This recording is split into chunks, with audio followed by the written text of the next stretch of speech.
Give me a 3, 2, 1, mama. 3, 2, 1.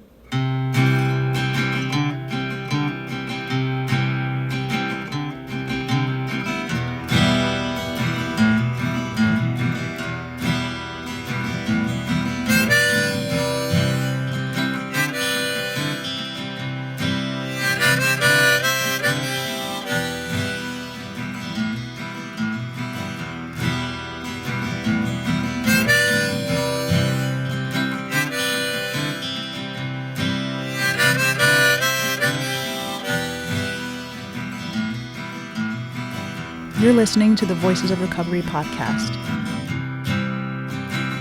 This is a special episode featuring a recovering addict.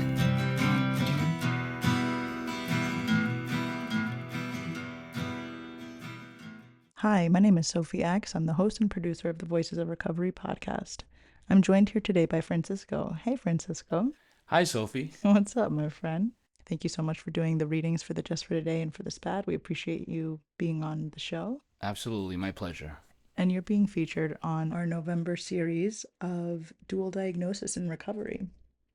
Thank you so much for being willing to tell your story. I've heard you tell your story once or twice around the meetings in Nassau area, and I really would love it if you would tell our listeners who Francisco is, who's the man behind the microphone, and a little bit about your story. So take it away.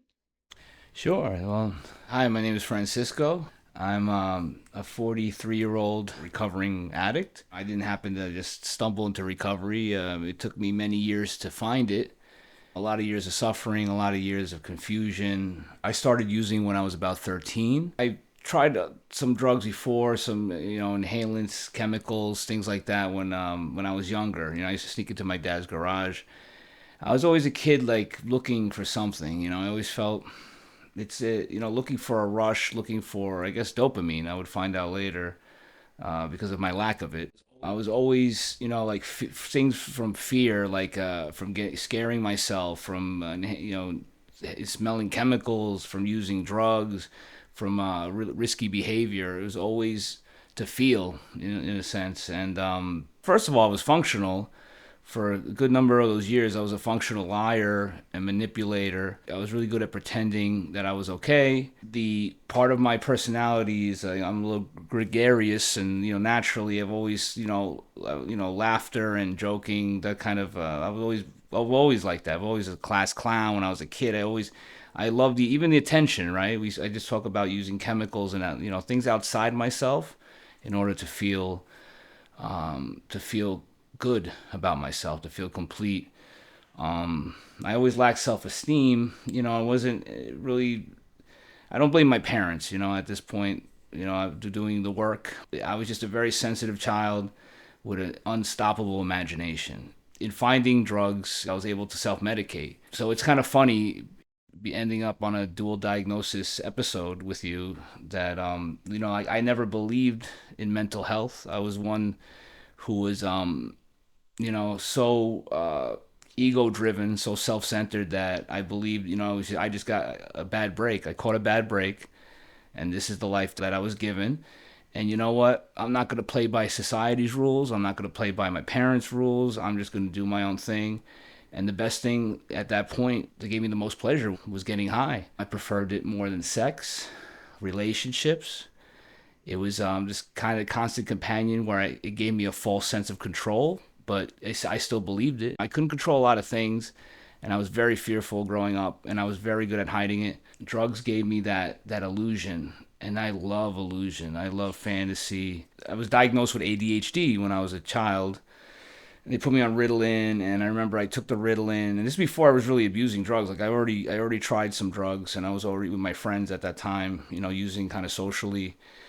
But I remember taking the medication that was prescribed to me, and I didn't like it. It made me into a robot, but it did its job, right? Like I was able to, I could focus, but I just didn't feel right. So I fought my mother tooth and nail.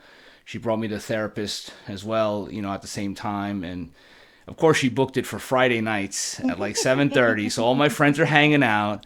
Obviously, now I see why she did it. It began this schism between my parents and I, and this kind of paranoid, delusional logic that I started to come up with. They're out to get me. They don't want me to have fun. They don't want, but I'm 14 years old. I can't even vote yet, and I'm making I'm making these decisions. I'm making these big decisions in my mind, right? It's scary because, I was already an addict, right? And I just didn't know it yet. I was just a baby in active addiction. In looking back at that, what made you think that you were an addict back then? Was your life unmanageable back then? What I had was, again, a group of enablers in my family. My family was always there. I was always able to take advantage of that situation, monetarily. What's crazy is, like, I hit it so well that those early days, I used a lot of misdirection. So making my life unmanageable, I mean, if you could consider going to summer school every year, I mean, I never, I didn't drop out. My mother's Cuban. She'd kill me if I dropped out. But I failed classes. I failed gym, like it, but I stayed in it enough to like keep people off my back. But I did the bare minimum. I had no aspirations for college, but I did things that others expected of me. I overslept during my SATs. That was a big deal for my family, my mother, my family being immigrants. You got to do it. And I remember like they paid for like tutoring. And I was so hungover, I didn't even show up that day to take the test. And I hid, and my mother was starting to ask me what are the results, things like of that nature.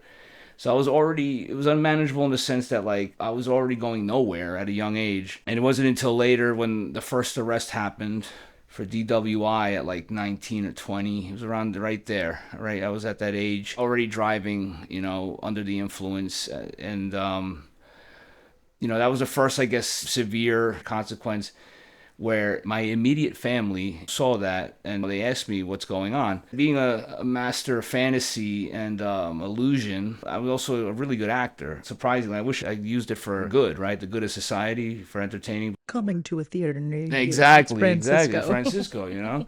So I remember that happened and the faces they had when they picked me up and from the court. And that just, was one of many. So yeah, from early age, definitely it affected my life in that I really had no drive, no desire, no goals. It was just like I was just living. I was so lost and confused that the drugs were the only thing that I felt gave me solace. It gave safety in a strange way, right? It made me feel safe. It was everything to me. So I didn't really care if I didn't have a college degree. If I could just use and get by, that was all I really aspired to do. And, there was opportunities that came my way that I was afraid. I didn't want to try. I didn't want it to interrupt with my lifestyle. So I just didn't do it. I was, I guess, the quintessential, like, loser, basically, pretending to be someone else. Did you ever use to mask your feelings, specifically related to your mental illness? Yeah, I mean, what's funny? This memory I have. One of the first times I went to this high school. I got kicked out of my first school. So going back, my freshman year, I got kicked out of a Catholic school because I acted out. Like I just couldn't, I had no interest in school, right? So I was already having trouble with school, with life. So I went to a public school in my neighborhood and I met these guys. And I remember we were using together. And they asked me, "Hey man, what are you thinking about?" Because it was just like a random question, just to kill time. And I remember looking at them, and I was like, I didn't really know them, but the first thing that came to my mind was death. Like I just thought of death.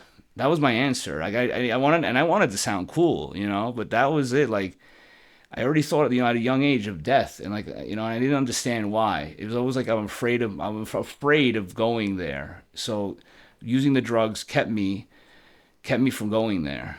Very depressive thought. So the signs were there before you. Yeah, it was suicidal ideation, which is strange, right? Because my childhood, it wasn't I didn't want for anything. My families were hardworking, materialistically, like we were okay and went to schools, but there was always emotionally something missing, and I just wasn't the way I am. I just wasn't equipped to deal with that, so I just filled that my own way, and so by puberty is when I started feeling, having issues with really concentrating. Like my ADHD was so bad. Like I mentioned before, I could barely get through school. Even seventh, eighth, or even going back, I had issues with school. I just wanted, laughing and hanging out with my friends was easy, but studying and like focusing and trying to get over these kind of fears, like I try new things. I just couldn't do it. I was just like paralyzed. So the anxiety was there as well. I would always have social anxiety before I would enter a group, like even seeing my high school friends, like walking down the block to meet them. I always would feel anxiety, and I didn't know why. And since I didn't understand myself, all I did was just talk bad to myself. All I did was tell me, what's wrong with you? What's wrong with you? Something's wrong with you. And other people have said there's always something wrong with you. And then anxiety, like I kept it in. Like I felt like, if I try to express it, I would be, made fun of, belittled, whatever, or dismissed. My family, they believe a lot of in, being seen, not heard kind of thing, or like, oh, your problems, or, you think you have problems, like the way we grew up, you don't understand, you've never been through the struggle. I got a lot of that as a little kid, and all I really wanted was just someone to love me and, just understand me and hug me and be like, it's going to be okay. And I got a lot of like, you know what, you're right. Francisco, stop being a baby. And all I did was take these feelings and I would turn them inward and I'd push them deep into my chest, I guess, into that hole we talk about in recovery, that spiritual void. And over time, I was really good at repressing my feelings, all types of feelings. Like when I was treated poorly by people around me, my, so-called friends or whatever, I would never fight back. I would just like, I would just stay quiet and I would hurt and I wouldn't say anything to anybody. In having all of these repressed feelings, did you ever feel like maybe you needed any additional help?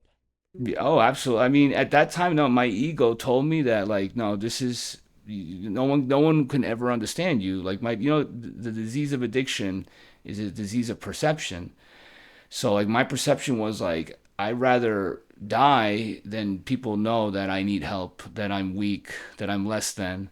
It was like really like this kind of sick, self-perpetuating like loop in my head, and like I remember hearing, I had siblings that went to therapy, and I was like, I'm not telling them, what do I need to tell anyone my business? Like I got this, the famous I got this. Like this is I'm messed up, and I have my drugs, and my drugs are my medicine. Using was my medicine, and the thing was, I didn't really consider myself depressed or anxiety or whatever any other kind of diagnoses, because like first of all, I never went, additionally, I never went to any of that, and I used every day, and I used depressants and downers and uppers and whatever, and like I use stuff to sedate me. Like I like drugs that sedated me, and I didn't think. And then in that was my answer. That's all I could think about. So, in using drugs to mask your feelings, so to speak, when did it start to become unmanageable for you? It was pretty solid. I self-medicated. I used for 23 years consecutively. It took a while, to be honest with you. I was really good at it.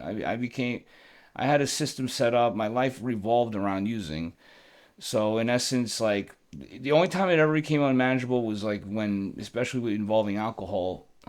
That's when I became either belligerent or violent. When I would get arrested, and I was arrested multiple times for multiple DUIs, DWIs, whatever, and other time arrested for possession. And when I was older, I was able to hide those things. I was like such high functioning with my masking, not even high functioning in life, but just masking to my family. I stayed close with them. Like I didn't have a lot of goals or aspirations to really fall from, that became, so my life didn't become unmanageable in that way. It was really towards the end. Like I was basically, the drug stopped working in my early 30s when I was in a relationship, and we were codependent. I was able to use and keep it somewhat hidden, and also not lose my apartment. I always had people. I don't want to say I took hostages, but in essence, I took somebody basically helped me pay the rent. Now that I look back on it, it was really sad. And I made amends for it too down the line. But I use people. I don't like to say it because it hurts me to this day. Like I use people, and I gave them this version of myself that made them think that I was, that I was fine, that I was like the best thing since sliced bread. Because I could be the most, warm, loving, fun having kind of guy, and I think that in essence that's real. I think I'm pretty sure that's real. Because sometimes I've had breaks from reality, I guess you could say, right? From using, they were always there for me. My family, I always ran back to them to help me. They just really thought I had a drinking problem. Basically, one day you just stopped working, where like the pain was so great. I hated my life, and I was suicidal for a long time. those last few years, and the facade fell away. I just could not keep being this fake Francisco. Like, I wasn't taking care of myself. I wasn't, showering. I wasn't going to the doctors. I was just becoming just kind of like zombie. That's how sick this disease is. Like, it doesn't. It's like almost like a parasite. Like, it wants me to suffer. Like, it's like it gives me just enough rope to hang myself. I guess that's the word, right? It's like, come on, and I just kept going and going. I was like, I can, and I can clean up just enough. I can, I avoid my family just enough. Now the issue is, I was in a relationship. It came to a head when she found, the drugs, and like that's like my definition of unmanageability. Is I wasn't able to hide it anymore because I was damn good at doing that. I was so good. I was so good. And when it stopped working, I was in a lot of pain, and my only solution was suicide. I planned my suicide, and I share about it a lot. And that was really it. It was like a spiritual death where I just felt that I don't want to live anymore. I was resigned to dying. My family was worried about me at that time because I was hiding out in my apartment, my old apartment. The day I was going to kill myself, I got a call from an old therapist. God works in mysterious ways, my higher power. And like, I received a call. This lady called me, and I remember I was in the bed. I haven't paid rent in months. We received letters from the landlords like, they're going to evict us. The marriage was in shambles. It was basically a facade, just like my life, another facade. She was gone for a work-related thing, and she left, and it was just me. And that was it. And that was just, I just decided, it took me to 36 years old, 24 years of using to admit this is unmanageable. My life's unmanageable. I can't solve this. I can't, I hated myself so much that I didn't really think I deserved to live. So my only decision was, okay, let's kill myself. Like, what's the easiest way?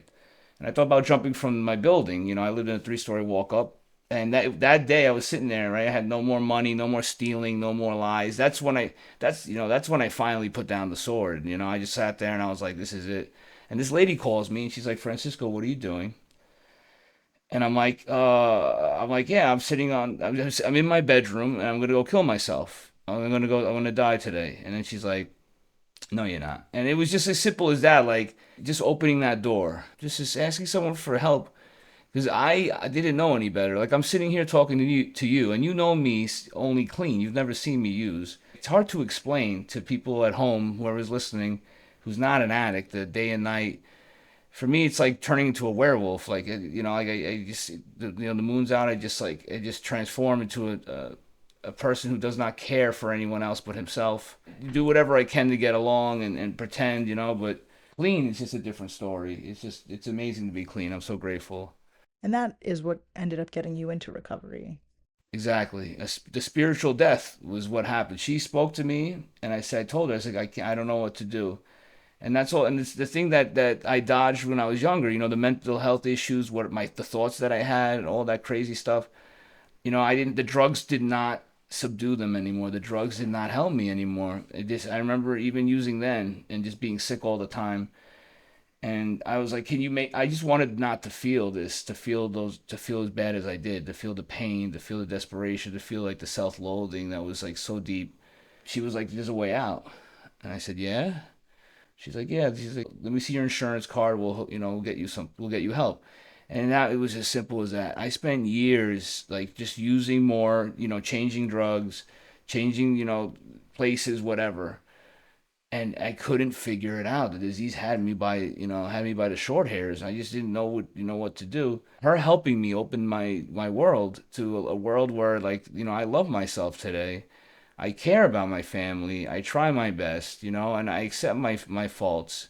But then it was like I could not accept myself. I could not look in the mirror and love myself. I just felt that I was, everything bad you could imagine, and my head would just constantly say, like, I hate my life. There's this voice in my head every day when I was using. It was like, I hate my life. I want to die. I hate my life. I want to die every day. And I would use, and it would get quiet. And then I'd wake up and it'd be there again. And it's like over and over. Anyway, so this lady helps me, right? This, my higher power steps in through her, and so begins my journey into recovery, and it was really hard, but they brought me to a dual diagnosis place.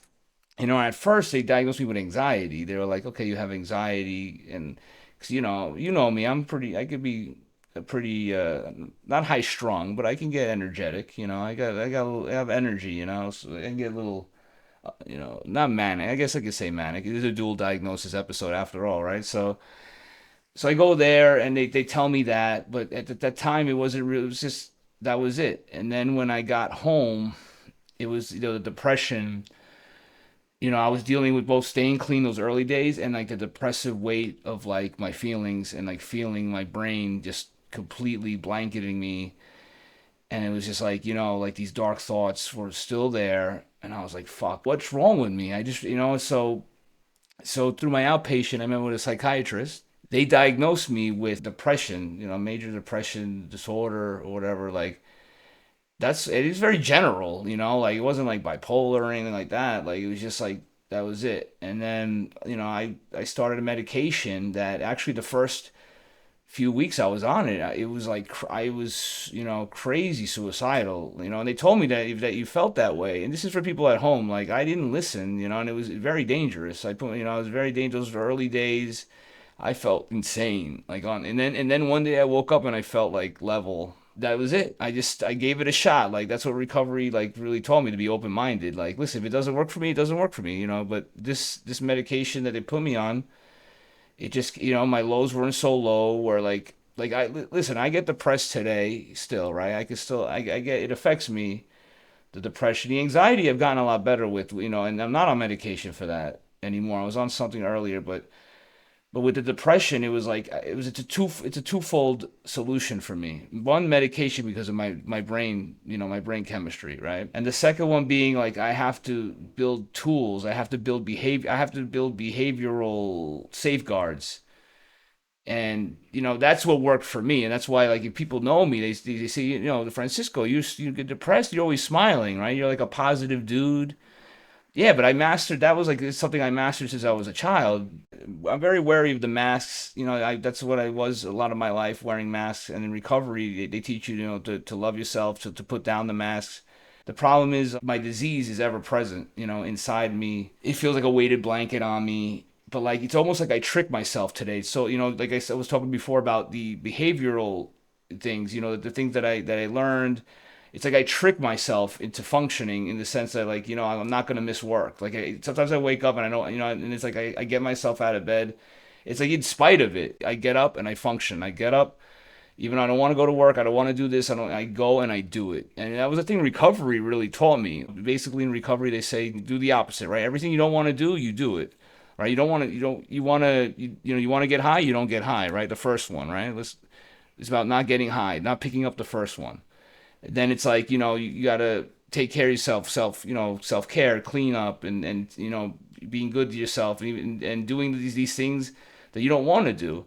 And that's essentially like with the depression, like between the medication and what I learned in recovery, it's given me enough to like function pretty well. All I know is that like I right now everything is I'm the most balanced I've ever been, and a lot of that has to do because of these two things. Not one more than the other. And you heard the message of Narcotics Anonymous in the dual diagnosis place that you were in, right? Yeah, there was H&I there. They took us to meetings and they talked about making these meetings when you get out.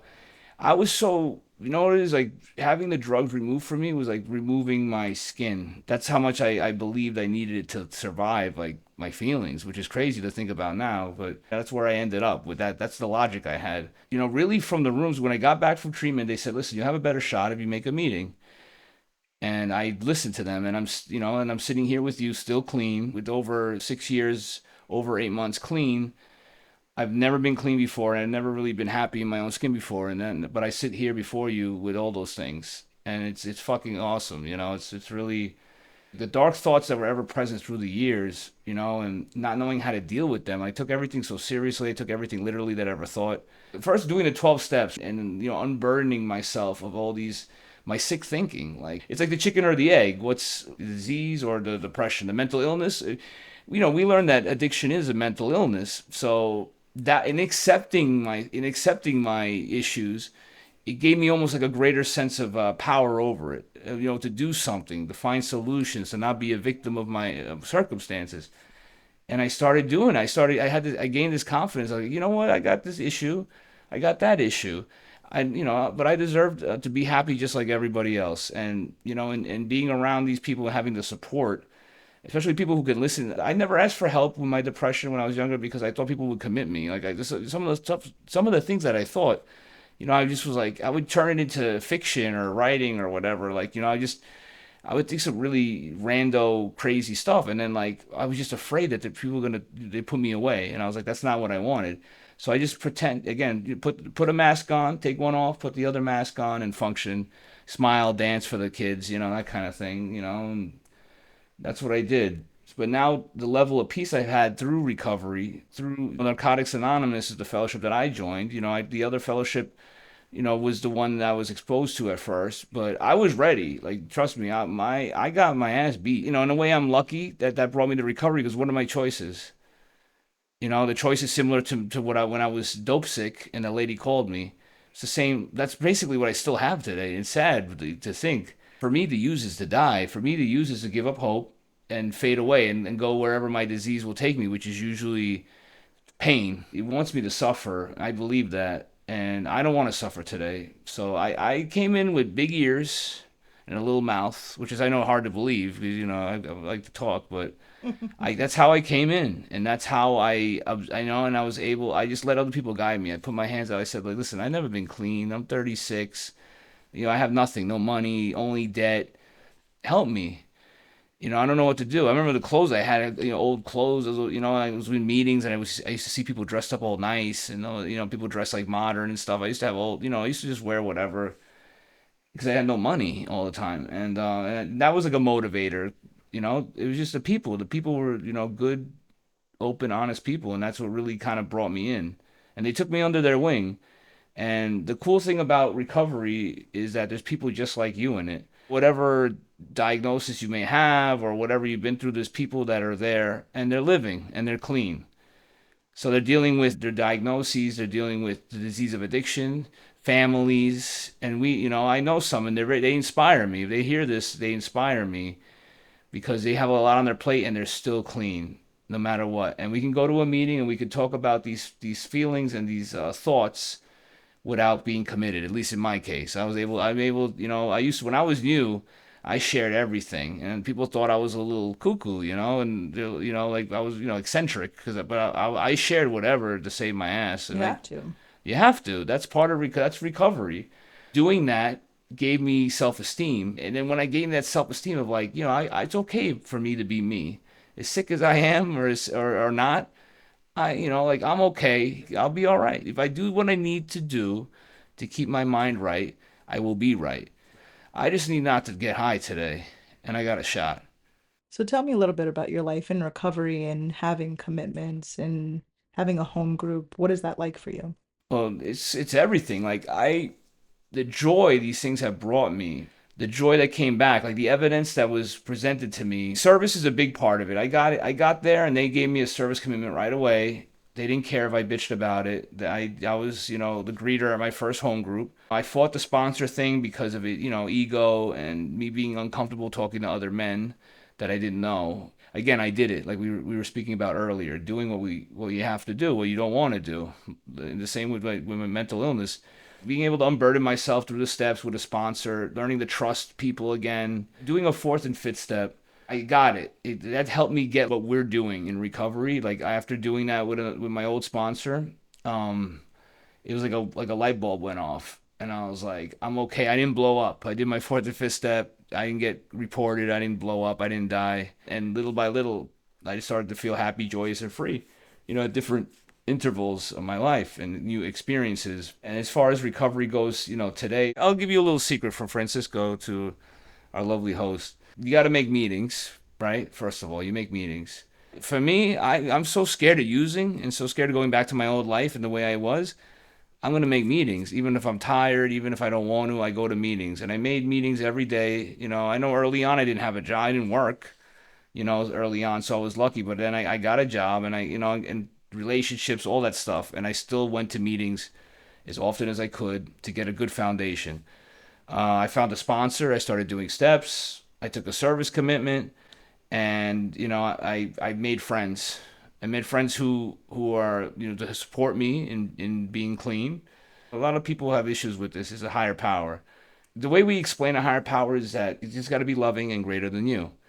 So it's open to interpretation. Now it's me, whatever baggage I bring to that, that's on me. And that's something you learn in recovery. One of the main principles is being open-minded. Am I being open-minded by looking at this and immediately thinking about the dogma from my youth and what I saw only in my youth and what I was exposed in my youth? I could do that, right? And then I realized I was like, well, there's benefits here because you guys told me there's benefits, to being open to this, because this is a major part of the 12 steps, and working them is, having a higher power. So I had to make decisions about what I wanted to do with that. And do I want to really be open-minded, or do I want to think that I know everything and that I don't need that?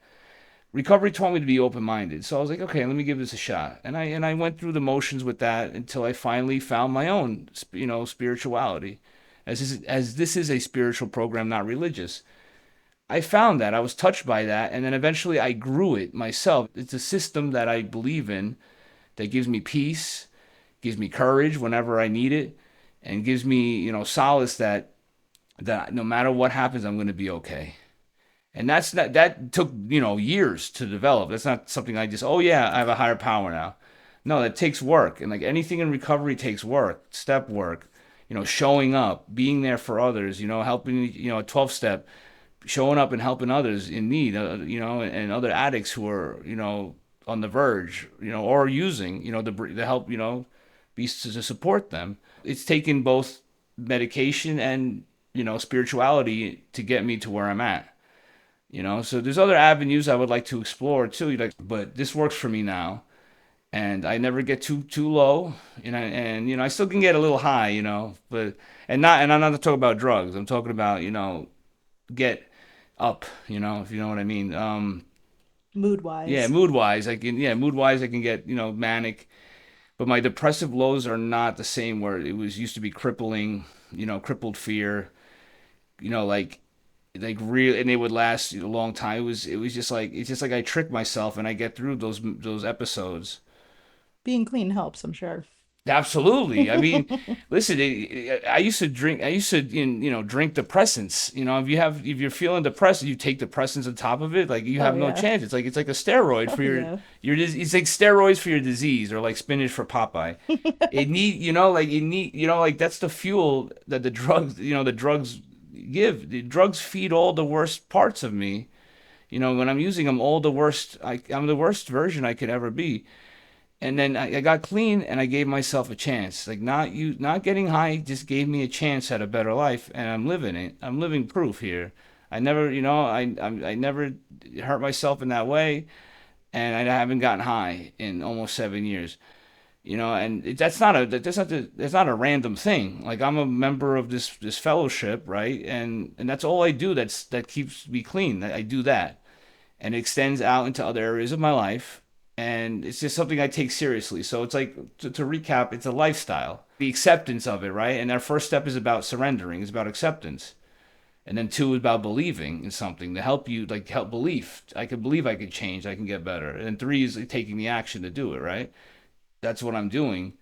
I accept this is a part of my life, and I know there's going to be times my disease will tell me like enough, and it has. It's like, this is boring, this is this, like all the negative stuff. But my disease also tells me negative stuff about my best friends, my parents. The biggest thing my disease does is it makes my enemies my friends and my friends my enemies. I can be delusional where I can really think that and start pondering these things and start, like, equate making like math equations in my mind. And the answer to that is what I learned in the program is honest sharing is the antidote to sick thinking. Hmm. So I tell people, hey man, I have people in my life. I'm like, listen, I'm hating this, I'm hating that, I'm hating the world. Well, yeah, what's really, it's okay. What's really going on? Like, let's talk about it. How you feeling? And in that relief of being understood and being loved, it helps set me free. It's put just sets me in, it sets me on the right course. If I was to take that and hide it from you, and then, oh, I'm just committing a disservice to myself. That was the way I learned what to do, is to hide everything, hide my true self. Today I don't. I've reached a level in my life that I've never had before, like a quality of life, health wise, like, mentally, spiritually, and physically. These kind of ideas that the literature and the fellowship presented to me, I incorporate into my life, and my life has been the best it's ever been. Well, thank you for sharing that perspective. of how it is to live with mental illness and to survive it and to thrive despite it. I appreciate you being on the podcast and giving yourself and giving your story in this way. My pleasure. It's always good to see you. I love you, Francisco. I love you too, Soph. The Voices of Recovery podcast is an independent production of the Works of Wisdom. We welcome your questions and donations via PayPal at voicesofrecoverypod@gmail.com.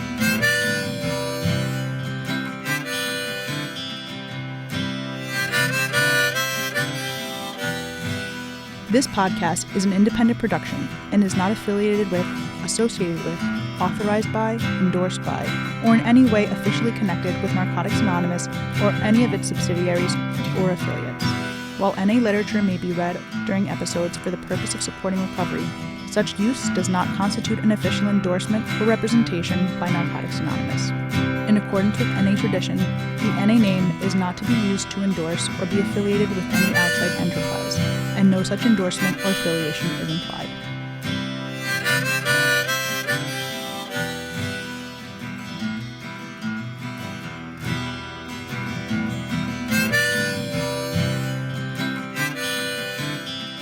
Music by The Choice.